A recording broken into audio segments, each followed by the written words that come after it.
halftime for the Syracuse game. UConn is up 14-6. I am not in Syracuse. I was there at the game last year, but this year I stayed home to watch it on television and just decided to take a minute to talk to you about supply versus quantity supplied. So let's think about the market for luxury cars in a particular area. We can think about, again, the quantity is on the horizontal axis, the price is on the vertical axis,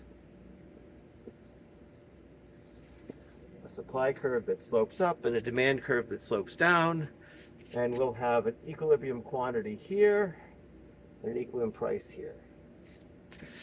Now, let's say that there's an economic boom in this particular area, and because of that, incomes go up. Everybody's a little wealthier in this particular area, and so the car manufacturers of the luxury cars decide to send a whole bunch more cars to the car dealers in this particular area, so they can sell them to now these new wealthier residents. In the media or on the internet or some definition you might see, they would say manufacturers increase supply of luxury cars in this area, and it would make sense in the English language if supply meant the number of cars there are available, because the number of cars available has increased. But in economics, we don't use the word supply that way. Supply is the relationship between price and quantity. It is not the number of cars available.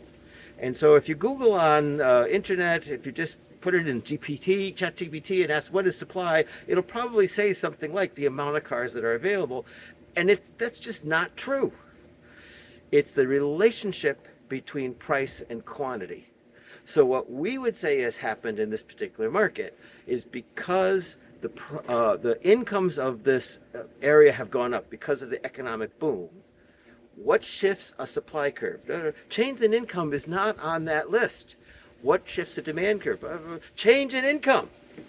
So it's the demand curve that has shifted because of the increased income of the people in this area.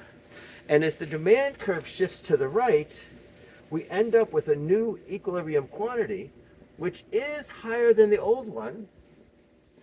The quantity of cars sold, the quantity of cars bought, of course, the quantity of cars sold is going to equal the quantity of cars bought.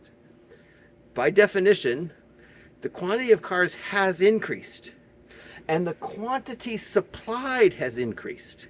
The reason that the car manufacturers are now sending more cars to this area to be sold by the dealers is because the incomes of the customers has gone up.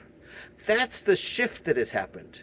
And because the income of the customers in this area have gone up, they're willing to pay more for luxury cars. And so we're going to move up the supply curve to a greater price, a greater quantity supplied, not a greater supply. The supply curve has not moved.